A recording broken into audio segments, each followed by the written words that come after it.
Macam mana boleh jadi Alkisah ni?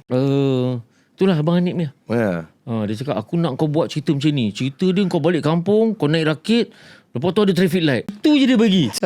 Baik. Lepas tu yelah, dia cakap dengan saya, buat skrip.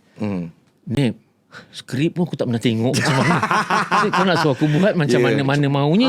Lah, kau cuba kau bayangkan kalau cerita hikayat Sang Kancil. Kau tulis tu Kancil, dia cakap apa? Lepas tu kalau ada perbuatan, kau bracket kan. Kancil pergi ke tepi sungai. Contoh. Kau buat je macam tu. Nanti aku olah lah. Okay. Jadi saya ambil buku nota adalah besar ni. Buku nota tu lah saya buat dalam 10 muka surat. Cerita Alkisah yang pertama tu. Daripada 10 muka surat tu lah, dia cakap, tahniah dia cakap. Kau punya ni skrip dia terima. Pitching lepas. Pitching lepas. Jadi saya cakap dengan dia. Saya cakap, okey, saya kalau boleh tak nak.